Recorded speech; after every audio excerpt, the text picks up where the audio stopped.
I'm cool here. This is cool. How's everybody doing? Thank you for, it's like when you're here with musicians, you're among your people. So thank you for being here with me, and I'm grateful to be here with you. There's a slide we'll move to when we start. The first thing I say is thank you to CSAC. I just want to, BMI and ASCAP, they're great societies as well. CSAC makes a point of never putting down somebody else, but I love an underdog, and I've been with them for over 10 years, and they're wonderful people, and they're passionate about me, and if I could say anything, you got to find people that are passionate about you. So maybe they're the underdog, but they have more passion, then you go where the passion lives, and that's how you have to start everything. Where I started, I'm from inner city Philly. Thank you. Clearly we left, but it's all right.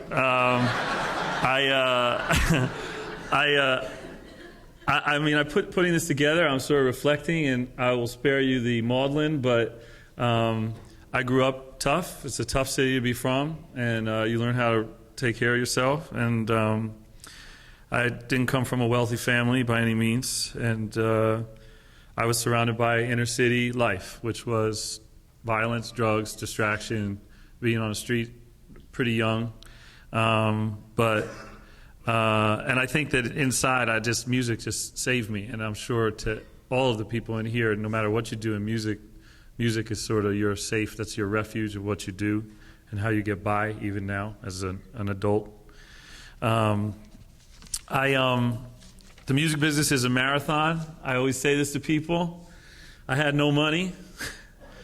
I saved money for demos, and then I had people overcharge me for them.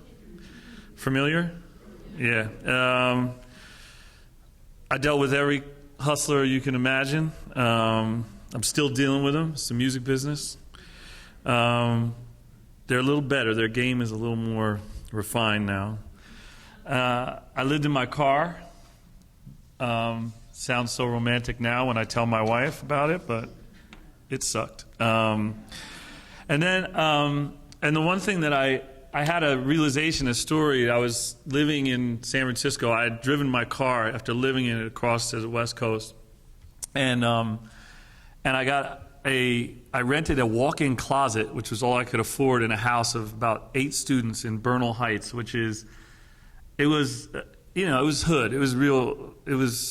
I could have slept outside and been safer than where I was.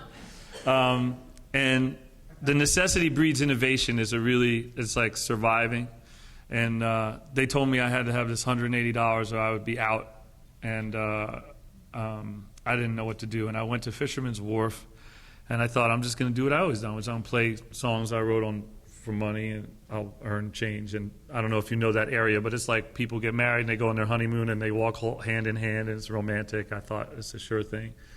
And the first day I earned $17 playing like 9 hours, and I had a real panic. And I slept outside on the bench, and the next morning I got up, and there was around 9 when people started filtering through. There was a really nice couple that sat and listened to me play. I was like playing, I don't know, American Pie or something. And then I would throw in a song I wrote, in between the songs of other people. And this one couple was really nice, and they said, well, they were really nice. They gave me like $2. And I said, inflation since then, but so they were telling me, and I said, well, what are you here? And they said, we just got married. And I said, how did you meet? And they told me the story, because there was nobody around, and I was just talking. And I had this idea in my head, and I said, what if I write a song about what you just told me in 5 minutes or less for $5? And they looked at me, and they were like, okay, it's like, what a crazy thing, a song written about our love affair. So I wrote down all the things that they told me, and 5 minutes later I sat back and I played my guitar and sang my heart out, this song with all little catchphrases they said about each other, and they gave me $10. So I was like, so then the next couple came by, and I was like, so tell me, how did you guys meet? That's how necessity breeds innovation. And I made $378 in a day. And the thing is that I did it, I loved it, and I thought, you know what, there is a way. It's not just the way you read about. Sometimes it's the way you're just going to have to invent and figure it out. But you can't do it by yourself. And the takeaway from that, for me, to talk to all of you at any stages, everybody in this room is my colleague. I'm not above you. I'm not below you. Maybe I have different experience, more experience. But we're all, if you're into music and you're doing it, we can all sit down, most of us, I assume, in this room, play a 1-4-5 blues chord progression and figure something out together. But it's a community experience, music. I mean, I sit in front of a computer editing, and a lot of people here I know do that, but it is a community thing. It's a church thing. It's a jam band thing. It's a collaboration thing. And I worked with and grew up with a lot of kids that are still into music, and they're still my partners. I still work with them. I still know them. And even the executives that you meet that say your stuff's no good, they're your partners. You put your stuff up on YouTube and someone watches it, they're your partners. It's like you cannot clap with one hand. So you have to remember that sometimes the feedback you get from your partners is good, and sometimes not so much. So you have to think positively. Faith is a big part of my life. I don't mean that in a please, they're going through the aisles, put your cash in it faith. But I mean faith like there's a reason why I'm doing what I'm doing, and that on the days that are difficult, why I continue doing what I'm doing. And everybody's out for the big home run. Don't do that. Stop yourself. Home runs have never won baseball games. Maybe the collective that got the game to that point, it was the clinch hit. But ultimately, base hits win baseball games. RBIs win baseball games. The guy that wants to do the trick shot, give me the guy on the basketball court who knows a good layup and can shoot a three over the guy that can do the roundabout, win the dunk contest. I guarantee you the team that has more of the guys that know how to pass the ball and collaborate are the ones that are going to win. And part of what I want to express to you guys is that this is about music for me, but this is about life too. Because music, you can't separate the person from their emotional attachment to music from their wake up every morning thinking about how do I do this for a living, how do I get better. You can't separate it. And at the same time, the success that we have isn't always what it turns out to be. I started as an artist and thought I wanted to be famous, got a look at what fame was like and said, that's not for me. And I started to meet and appreciate other people who found peace in music, not being successful by the standards that are set by a music industry that makes up a teeny weeny group of elitists who think that their opinion is better than the opinions of everybody out there. And that's not all executives, because I'm an executive and I've been an executive, but I think the humility gets lost in the big buildings with the car services, and I've lived it and I've seen it, and it's almost like you can't help yourself because you start to think that's real. So what I would say is, if you're into music and music is important to you, being successful in music doesn't mean that you're validated by a teeny group of people. Being successful in music, if you're a core musician, means I'm going to make music and work with music to provide a vehicle that is going to sustain me, hopefully allow me to have a family, pay my rent, have fun, and feel connected to what I do every day, more connected than a lot of people do who go to work and they just can't wait till it's over.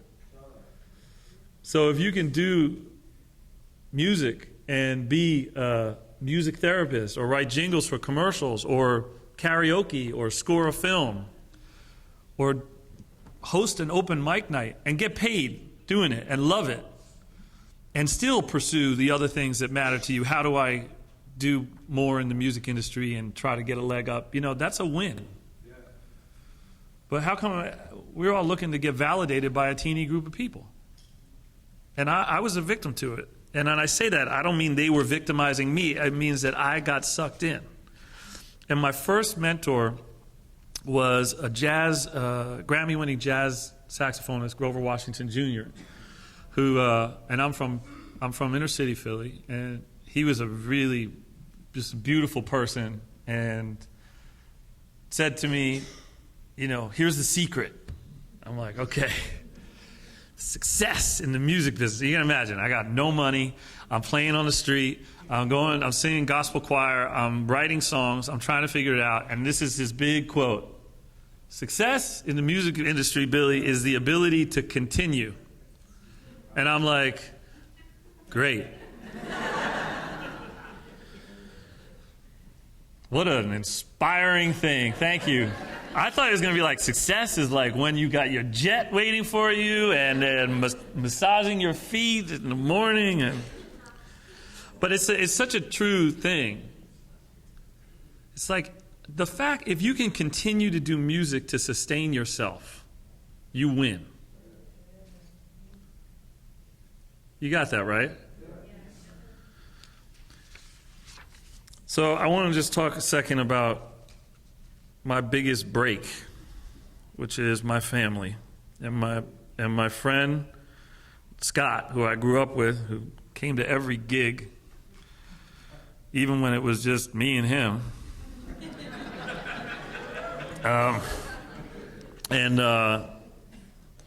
And to my first manager, Grover, who I talked about. My first manager was a British guy named Simon Cook, who actually helped me connect with CSAC.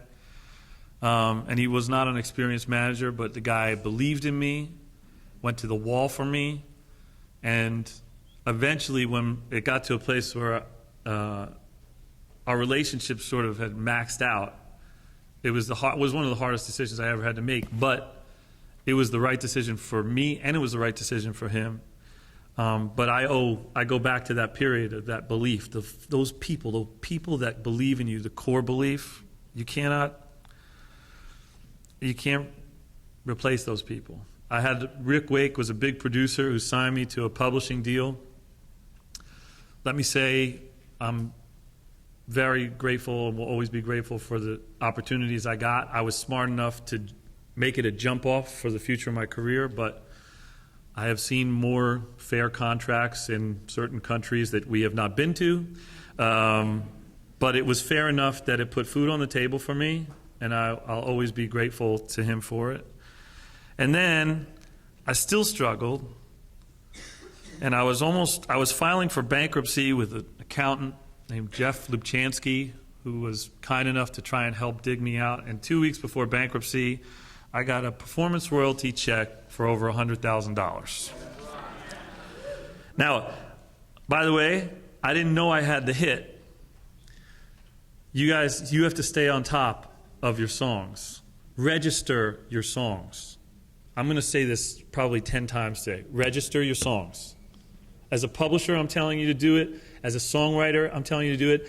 As a human being who knows how powerful songs can be, if you don't do it and something happens, you're going to regret it. This is just some basic stuff here. So I started thinking, if I were starting out, what would I do? Learn the technology. Learn Pro Tools, Logic, GarageBand. Anything you can get your hands on, learn it. Go on YouTube and put your songs up there. If you're not a good singer, find a young singer or any singer that's really good that you can develop to interpret your work and get real people's response. Let me tell you, if you go into a record company's office, any company, and you play them a song, I'm going to show you how flimsy it all is, okay? And you play them a song, and they go, I mean, I'm a songwriter. I'm still a songwriter. You go in, you play them something, you work 6 days to turn around, and they go, And then you say, well, By the way, I put this song up on YouTube, and I got 627,000 views. They're like, I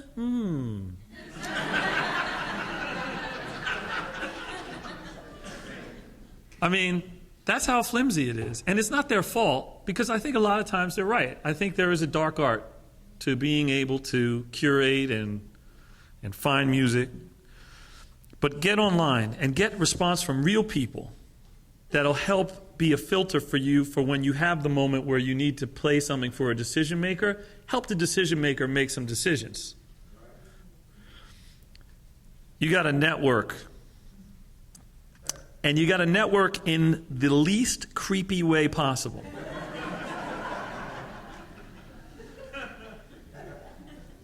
The moment I add you as a friend on Facebook, 10 seconds later you send me a 1,700-word diatribe on, it's like, but I appreciate it, and I try. I mean, me personally, I do my best to try to respond to everybody, but I realize I can't.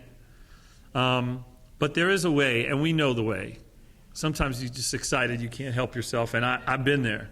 But try to manage your prowess as someone who's a networker, and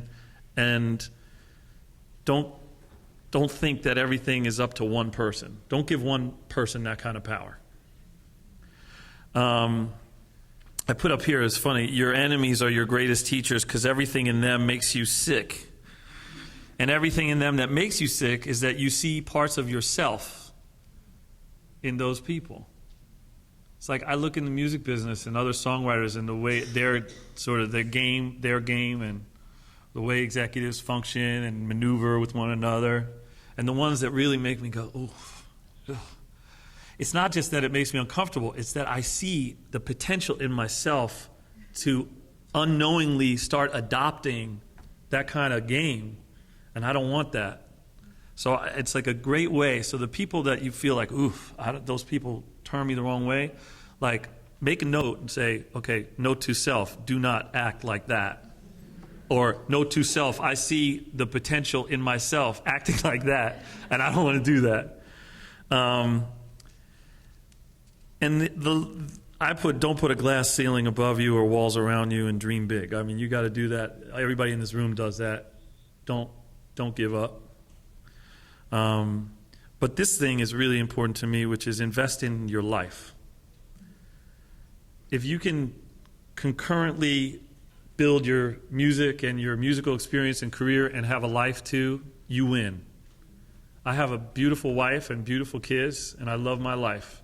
And every year and every milestone that I invested in my personal relationships, my career grew. It like jumped. I tell this to people, it seems like no sense. Well, you'd have less time to be a workaholic maniac. But somehow the balance gave me confidence, made me greater, and it gave me power, and it yielded results.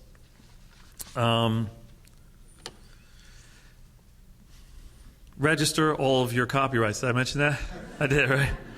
I put in a last minute, I was like, okay, remember, I got to tell them email is a blessing and a curse. Let me tell you something. I say to the people that work for me, I'm like, they say, well, I emailed them. I was like, so? This is a human business with human beings. Our product lives, breathes, talks, makes you feel. We're wizards and magicians. We walk into a room together. We create music out of thin air. Nobody can see it. You can't see it, right? We dress it up, and then we sell air. I mean, it's awesome, funky air, but depending on the session, it's funkier than others. But, it's like we have to interact. So don't just email somebody and say, okay, I didn't hear back from them. It's just, call once. Just lob in a call. See how it goes. Travel. You got to go get the opportunity. If someone's like, well, if you can afford it, you do the best you can, but you got to go after it. You got to go to those opportunities. And you have to use social networking and CSAC and go to gigs and, bring your humility and just reach out to people. And you don't have to say anything other than, I love what you do and can we do something together? I don't like lateness. It's kind of a drag. My wife would disagree with me and say I do like lateness sometimes, but and this is probably the most key thing that I say to my writers and to myself, which is we're also hungry for the opportunity. The real trick is elevate other people and you will elevate yourself. Like, I want to sit here, and if I could go for hours telling you how amazing all of my writers and friends are. Some I publish, some I don't. Some I've worked with, some I don't. Artists I love. And you should write. I'll be like, hey, you should really write with Rob Giles. He's an amazing songwriter. He's incredible. He's into rescues. He's a brilliant human being. He's wonderful, soulful, interesting guy. You got to hear this song. And meanwhile, the meeting's for me. And the A&R person is looking at me like, wow, this guy's come in and he's talking about this other writer and how great this other writer is. And the message that person gets is twofold. One, they're going to, if they're smart, they're making note of the writer that I mentioned, who, by the way, will always call me in to collaborate because say, thanks, Billy, for talking about me. But more than that, they're saying, this guy is confident enough that he doesn't need to make it the me show, and he can talk about somebody else. So maybe that's like, he's kind of maybe a little more, I got to talk to this guy. Because everybody in the music business is just like, and enough about me. You talk about me, and I'll come back to me. You know, it's like, I always say this, you know, it's like embrace the hate. I mean, it's a reality. If you get successful in some way, there's going to be haters. It happens. You know, it's not pleasant. It's not fun. If you're an artist and you put something up on YouTube and you have 100 views and somebody says something really awful, they will say awful things. And cyberbullying is grotesque, and it makes it pretty difficult for people. But if you can't withstand that on your YouTube page where you can disconnect it and download it and unload it, how are you going to do when you get out in the real business with a bunch of critics that are going to tear you down? So the things I wish that they told me when I started was, I mean, I was ambitious, so I wanted to go get it. To take action if I want to do something, I'm doing it. I'm not going to sit and talk. People, you guys talking about doing stuff, just do it. Because I promise you, other people, they're doing it. So if you can do that, be focused and efficient about being busy. You know, everybody's, I'm so busy. I'm busy. I'm busy. Like, look at your busy list and be like, how much of this shit do I really need to do? Honestly. I mean, I just, and not because it's not good, but that's by being able to focus your to-do list, you're going to get more efficient, and you're going to start to be selective about your time. And remember, it's music, the most sacred thing, and business, the least personal sacred thing, getting married. So I put in, embrace your inner Spock. You got to just, something is just like, you got to just depersonalize. You have to know it's just, don't make it about you sometimes when it hurts, when it's hard. Also, this is kind of a funny thing, but with writing songs that you want to write commercially, I always say to people, have a hook that people in Italy can sing. If it's too complicated for people who don't have English as a first language in commercial pop music, you may want to rethink that song, the inauthentic you and the metaphysical impact it had on me. Because that as a song title will not fly even in Northern California. So that joke gets funnier later. I think Facebook timeline is actually a really cool thing. It's a way to have it's a little public, but it's a way to have a diary to document your progress and to communicate. I'm a strong proponent of that and the technology. And always go positive, especially when people go negative. It's really hard. But you have to be an optimist if you're going to survive this. And win and be successful. And that also means, you know, you got to surround yourself with good people. that contribute positively to you. This is such basic stuff, you guys. I know I'm doing a little bit of an Oprah today, but you got to go with me, okay? You got to be surrounded. If you don't know somebody, you want to know somebody, look at who they surround themselves with. That will tell you so much. But you can choose. Those are the things you can control. You can't control whoever you're trying to impress at a music company or publishing company, but you can control your crew, the environment that you're in. How are we doing? Everybody with me? Yeah. We okay? Okay. I want to. I'm going to go deep philosophical for a second, and I want to talk about algebra. And I'm talking about algebra because I have a view that most people exist and they kind of think in this way. And this is really particular to me, music business success, but I'd say in general it has worked for me. And this A plus B equals a question mark. And this is how most people exist. A, that's where I am now, plus B, whatever my next move, equals question mark. Hopefully it's going to be something better than A, right? And that's what you do. It's like, well, I'm here. And then you start thinking, okay, as soon as I get a bigger apartment, I'm going to be happy. As soon as I get my first cut, I'll be happy. As soon as I sign a publishing deal, I'll be happy. So I meet the right person, partner, I'm happy. Have my first kid, I'm happy. And the thing is that every time you get to there is suddenly replaced by another there. So you are on a treadmill that you have created yourself, and most people do. It's like, okay, I got to get from here to here, and there's reality to that.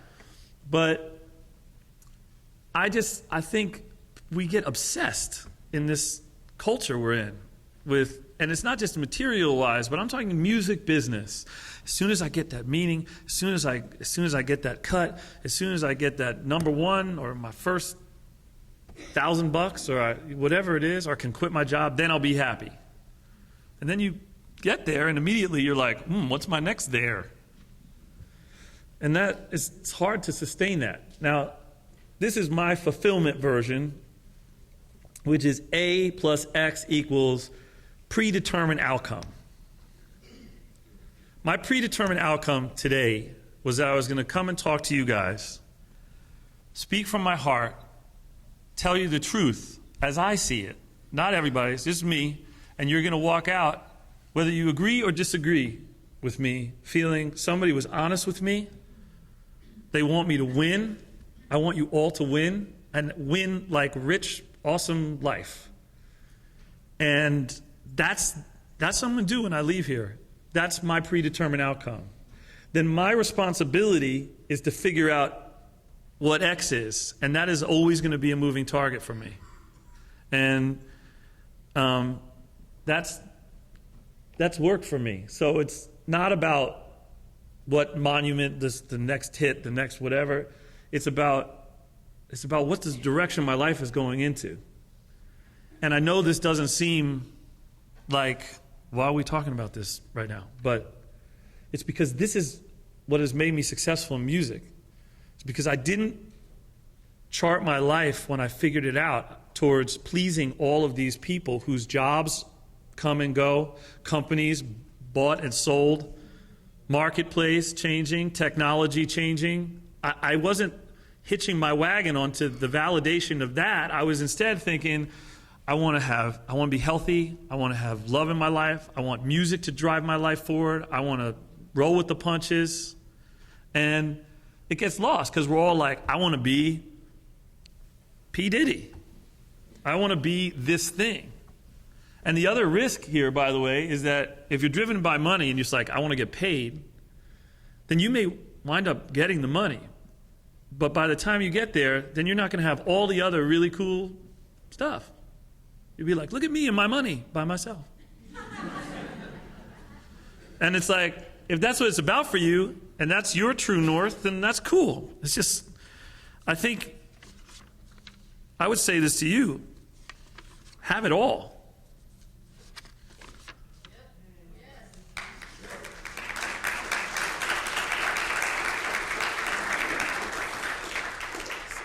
So it's like when you go into a writing session with somebody, you say, what's my predetermined outcome? I'm going to walk in, I'm going to come out. Maybe it won't be a hit, but I'm going to mean it. I'm going to build a bridge with this person. I'm going to go into an A&R meeting. I'm going to walk out. Before you walk in, you're going to walk in going, when I leave, I'm going to let them know how I feel. I'm going to be respectful. I'm going to walk out with, they'll get a chance, please listen to my stuff. That's all you can do. My relationships, like, this is a perfect example. Like, you hear me talk about my wife. I've got a great family.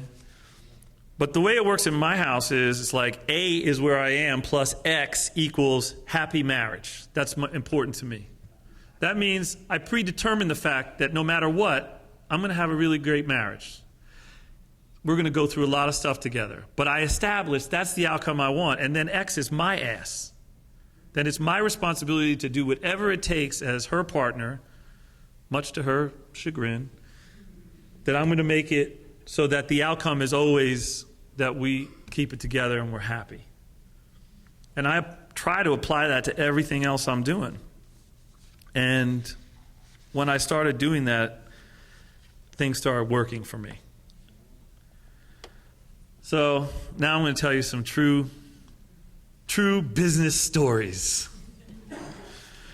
Some of them are funny and quite heartbreaking. Okay, the first one is the story of Unheard Of. Okay, this is a nightmare for a songwriter. So I started to get some traction, and I wrote this song called Junkie for Your Love. I know it's not the greatest title, but I thought it was at the time. But the song at the time, this is in the late 90s, I was so sure this song was going to be huge. And I gave it to my publisher, and I sent it around to some A&R people too. And I got a call from an A&R guy at RCA who said, I love this Junkie song, and my artist, whatever, Boopsy, Bopsy, whatever her name was, she really loves it, and we want to do it. And it was some new artist. And I went to my publisher, and my publisher was like, that song is a hit. I'm going to do that on this group. And Tommy Mottola was then the chairman of Sony. He's like, Tommy loves that song, and we're going to do it on this group. It's going to be huge. I'm not going to give it to some unknown singer, I never heard of and whatever. So, I was trying to get by. I was trying to, I didn't want to rock the boat. I didn't know what to do. And I remember I went to the group that was cutting the song, ultimately at Sony, was called, and I'm not joking, I did not make this up, Unheard Of. And when the original artist who really wanted the song, this unknown female artist, sat down with me and after her showcase and was like, I really want to do that song. I don't know, why didn't you give it to me? And I was like, Christina Aguilera,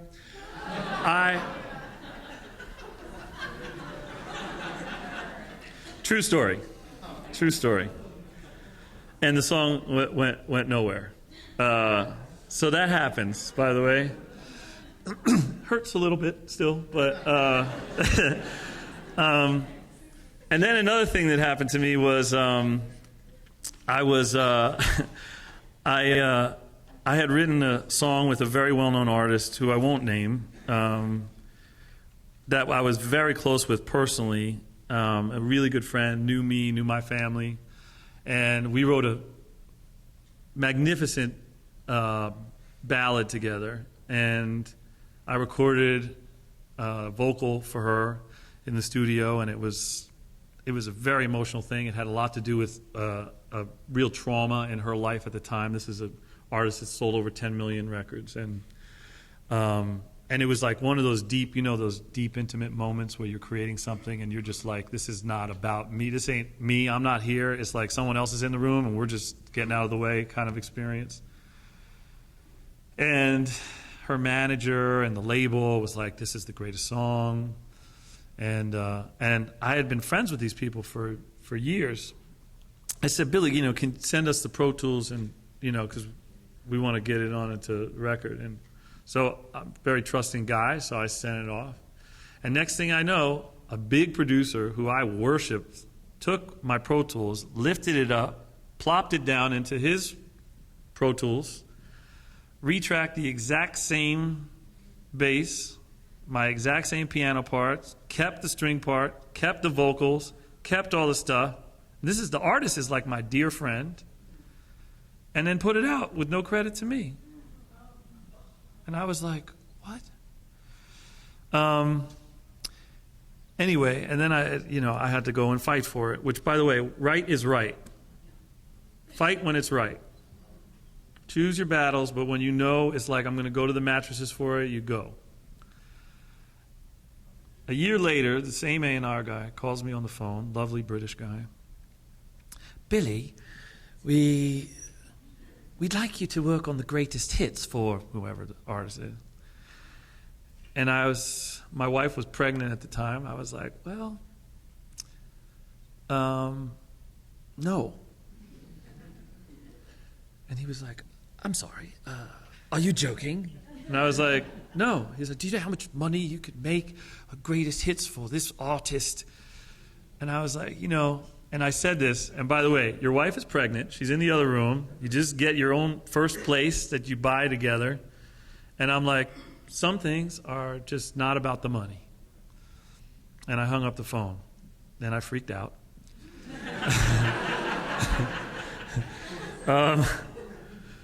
And the dates that he had given me to do was to come to L.A., and this is about 11 years ago. And I did freak out because I thought, it's so competitive out there. It's arrogant of me to think I'd say no, but it wasn't my values. I just couldn't go back. By me going back after they had taken from me in a dishonest way, then I was essentially giving them a pass to treat people that way, and I had to kind of pay it forward, which is a difficult thing when you need the money. And so I freaked out, and I decided I was going to go to L.A. that same week, and I'm going to make something else happen for my family. I was going to figure it out. And the day that I would have been in the studio with this one artist, I was instead introduced to Pink, who's the longest, most meaningful collaborator of my career. And had I taken that gig with that artist just for the money, just to please the pressure, I would have missed out on the most deep, meaningful copyrights that mean something to me, that say something to the world, and with an artist who today is, a family member in my life. But that was a very humbling experience. So when something happens and you feel like, how did this happen to me? Take the high road and believe that if you do the right thing, that it'll come back to you. It has worked for me, and I thank goodness that I said no for the right reasons, and I was rewarded for doing it. And I know it sounds hokey, but it works.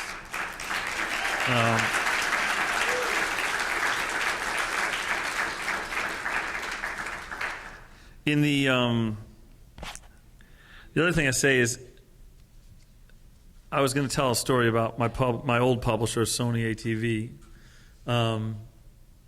They're good people. It wasn't a trashing story. It was just a story about most publishers and the way a lot of them really have wonderful intentions, and yet they sometimes get in their own way. And the one thing I would say about all major publishers in general is that, just like I said about CSAC, you got to find the people with passion. If you find one person with passion about you, then you're okay. But if it's all about, they can throw the greatest wedding reception on earth, but they don't know anything about marriage. They'll just, and you may kiss the songwriter, and they're like, okay, we're together, bye, and then they're on to the next. And it's not because they mean it, but it's because they have a limited bandwidth. And that's their mandate, 90% of them.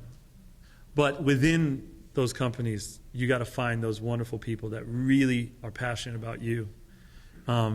Just like the first believer, like my friend Scott, my old friend. And my point about in the absence of leadership, lead. Esme Denters is a great story for me because she's an artist from Oosterbeek, Holland, who just started singing into her webcam. And, you know, I was so enamored by her.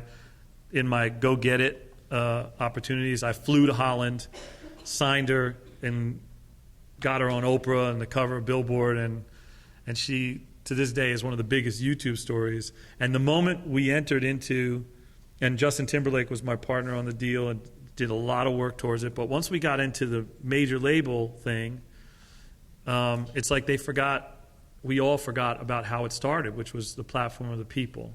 And she's still going after it, and she's still great, and I have great promise for her, but she didn't stop. And when you look at artists like Beyonce, 50 Cent, Lady Gaga, these are all, Katy Perry, they got dropped by major labels. It's like people forget. So anyway, what I came to figure out is I wanted to start something that was philosophically interesting to me, and at BMG they supported me in doing it, and I started Green and Bloom, which is about basically developing songwriters. It's not for everybody. But the idea is that I want to take the experience I had, instead of looking at it as like, you know, music business tends to say, give a man a fish, he'll eat for a day. Because they want to keep you in. But I feel like if you can teach a songwriter how to fish, they're going to eat for a lifetime. And I think will be loyal to you in the end more. And so I said, I'm going to try it. And these are the rules. Rule 1.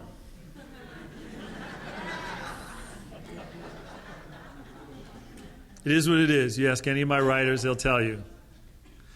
We have bi-weekly conference calls, all the writers sharing with each other, collaborating with each other, supporting each other. And if anybody shows up and they're like, I invented air, it's like, oh, well, you'll have plenty of it now. So, and the thing is, it's like, we're all personalities, but you don't need to, I don't want to do that. I feel like I'm much more productive if I can be with people that I care about, and I can surround myself with people that I have an affinity with, have a value affinity with, but also to teach the writers how to deal with that. When you earn $1, you don't really have $1 to spend. You got to pay your taxes. You have to plan. You have deductions where you live, where your equipment is. And so I have guest speakers. We had CSAC come out to our last retreat. I have financial advisors. I want them to learn everything I didn't learn, because I wish that a publisher had done it for me. And the risk is, if I do this, are we going to make any money? And the risk is, if you look at it and you say, okay, well, I'm going to, basically, the criteria is I'm either 1,000% in, I'm either 100% in, or I ain't doing it. I had a meeting yesterday. They pitched me a couple projects to produce. I'm lucky to be in the position, by the way, you guys, I don't take it for granted, to be able to make choices. But I was listening and I was like, I like this project, but I love this one. And the old me probably would have taken both, because I'm ambitious, I want to win, I can do anything. But what I realized is I did so many things in the past that diluted my bandwidth because I didn't want to turn stuff down, that in a way it sacrificed the quality of what I was doing, and I needed to change that. And I thought, if I can find this group of people and have them think like that, what will happen? And we've been doing it 9 months. And in 9 months, I've signed 20 writers. We have 1,000 copyrights and growing, 50 cuts on records, and all with major artists. And you want to know something? We're outperforming the basic creative executive team at BMG, who's our partner, with just 3 people. And the writers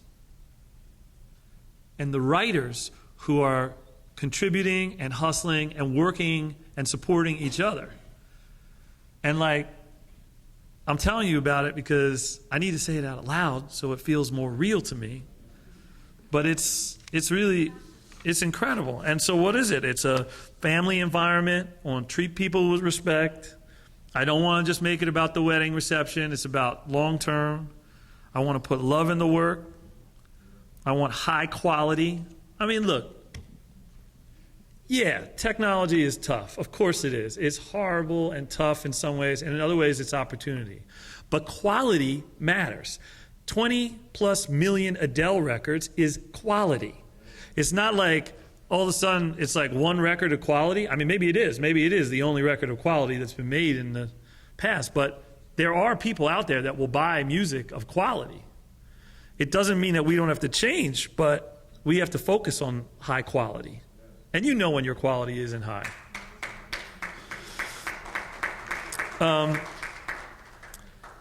Humility, really important.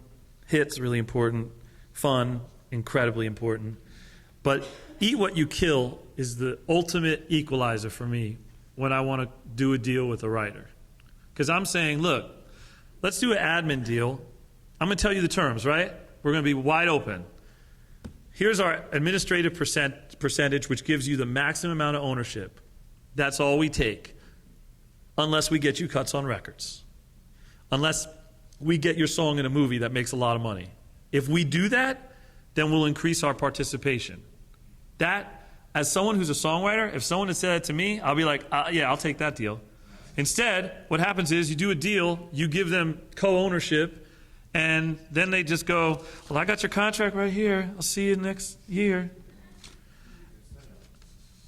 And I think if you can, right, incentives. If you can turn to someone and say, we're incentivized to work hard for you and reward us if we deliver. And if we don't reward us anymore. And that's the good news about technology. That's the good news about, I think, the fact, yeah, of course, there's a lot more, and it's hard. I'm not minimalizing it. But that, to me, is a healthy relationship. Not give me more if I do stuff for you, and if I don't. It's just not. So, things are going to happen in your life that are going to set you back. But if you have that predetermined outcome, that true north, that's what I looked at, true north, before it was a pop phrase, I guess, but that's how I looked at everything. You can still get there. And so I'm saying to you my predetermined outcome.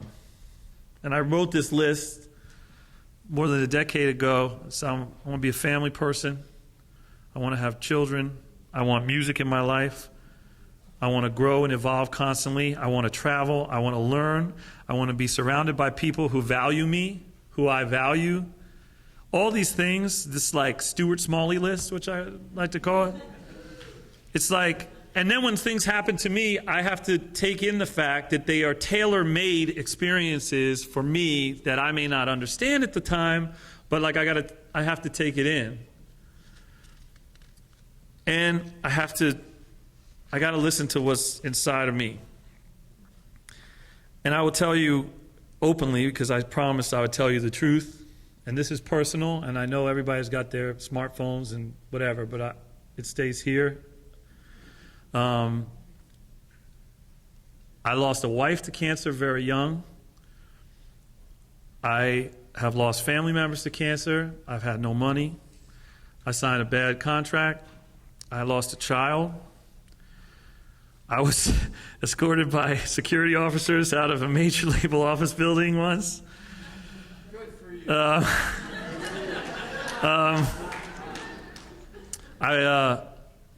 I drank a lot when I went through some tough times. Fortunately, I didn't wind up going to rehab, and I had great family around me, got me out. I lost hope a lot. I have a beautiful family, and I have a son who's diagnosed with autism. There's a lot of people in this room that know a lot of people, because it's 1 in 88 kids. And it's and I looked at how I was losing, and then I looked at X, which is my responsibility, so that when I'm down, I know the direction that I already established. I told you where I'm going, right? I told you I'm going to have a family life. I'm going to be healthy. I'm going to have faith. I'm going to have abundance. I'm going to care about the people I work with. And all the stuff that was really hard and will continue to be hard stuff on all of us. The compass is clear. You're down on the ground, a tornado hits you, you lose somebody that you love, you lose a job, you set back. As long as you can look down and the north is still pointing in the direction you can go to, then you can get there. But if you look down and it's A plus B equals question mark, then it's like, I'm here, I plan on getting to B, that didn't work out, and now where am I going to go? And so I want to say that this is now, and I'm saying this is about and I'm grateful for the opportunity, but this is like a little bullet point list of just the surface stuff outside of that. I do have a happy marriage. I do have 3 beautiful children. I do have financial security for my kids. I started my own company. I sold it. I joined the board of one of the biggest multinationals at the youngest age of anybody in the music business at 38, and I was president of EMI, and I was president of BMG, and I've been nominated for a Grammy. I've sold 100 million records. I've had top 10s around the world, CSAC Performance Awards, respect from the artists and the people I work with, and I get to do it with the people that I love and I have fun with. And even though the previous slide I showed you showed a lot of dark stuff, I could not have all this good stuff if I didn't know the direction I wanted my life to go in and didn't make it contingent upon being validated by a small group of people who change chairs all the time.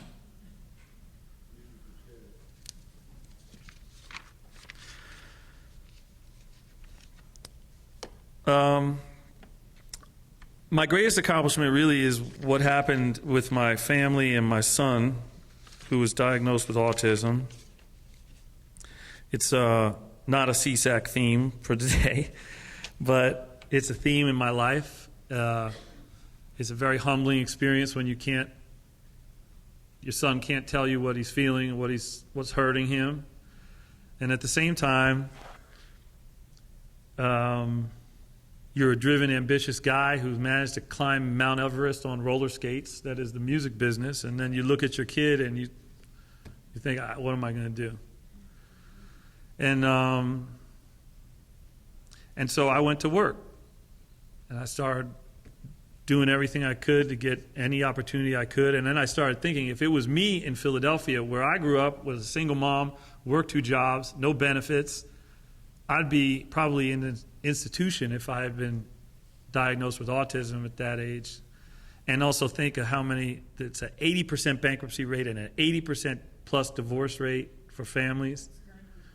It's 90%, you're right, it is 90%. And I didn't, and I just said, I got to do something. And at the time, I really believed in a senator from Chicago that nobody believed in, and reached out to this guy who I connected with and said, I'm going to call every music person I have to try and get autism on the agenda for the presidential race. And people said I was crazy. They said I was crazy because Obama was never going to be the president. And they said I was crazy because why are they going to talk to me? I'm not a hedge fund guy. I'm not a multi-billionaire. That's, who typically politicians go to. And by the way, I'm not anti-Republican either. It's just I happen to believe in this guy. And that it was his time. And, well, you know what? I will tell you, as an equal opportunity advocate for my son and for the autism community, I met Governor Romney too. But the biggest moment and the greatest hit for me, my ultimate predetermined outcome is, what can I do so that when I die, I know I will have done everything with integrity to help my kid and not sacrificed my family, and everything else in the quest for achievement. This is a music lesson, too, for me. I do everything I can without sacrificing just like a healthy life. And this, to me, was the best moment of my life. And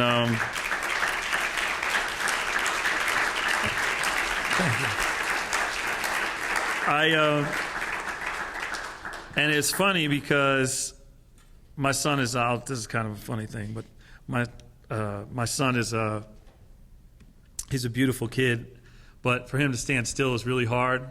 And we're in the Oval Office, which is it's like insane. You're like standing there, and it's like I'm waiting for like Charlie Sheen and Michael Douglas to come out. I don't know, you don't know if it's real. It's like all happening so fast, and I know, like say, my wife and I, we know the president that we have over the years, and he is a really great guy who I believe in. But my son it's like all the sensory input was a lot for him, and after the president signed the Combating Autism Reauthorization Act into law, he handed the first pen to my son, who was very awkward, and you have to sort of schedule a kid with autism. And he said, and for him to talk now is like a big deal. He said, Daddy, I want shoulders, which he likes it when I pick him up on my shoulders because I'm tall. And I'm in the Oval Office. I'm like,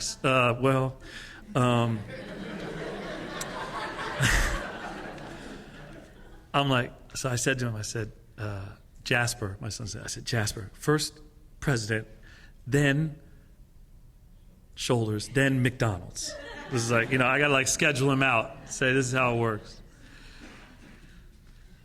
That was not enough for him. He's like, Daddy, I want shoulders. And I looked at the president, and I just said, I'm sorry.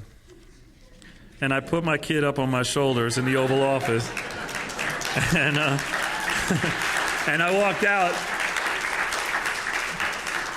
and we didn't solve the autism epidemic, but as a dad, I felt like what I feel as a musician and what I feel as a person is that I did everything that I could to go as far as I could, so that whatever the outcome was, I wouldn't look back and say, I didn't try, I didn't push to the farthest limits of myself. I answered the call that came for me, and I realized it's not the Wizard of Oz. Nobody's going to hand you the magic powers. You have it all along. And that I had to define the success that I have based on me, and not other people. Not a record executive, not a teacher, not an administrator, not another parent whose kid is mean to my kid, not ignorance. And that's what I got. And a lot of people in the music business, they got a lot more money than me. And I'm one of the lucky ones, and I've made a good living, and I have a great life. But they can have 10 cars, 4 houses, a lot of people coming and going, but nobody's richer than me. And and what I want to say to you, the most important thing is define rich now. Make sure that how you define that predetermined outcome that you stick to, that it's deep, that it's not solely on the validation of materialism or executives. And some people say, well, that's easy for you to say, Billy, because you got all that. And that, by the way, and that's fair, except it didn't fall in my lap. And frankly, I can't believe that it did. But none of it would change who I am and what I have done in the progress of my day-to-day from when I started in Philly. None of it. The only thing I got going for me is that I defined ahead of time what I wanted my success to look like, so that when I got there, I would know and I would be able to appreciate my life. And I wish that for all of you, and I'm grateful to be able to say this to you. Thank you.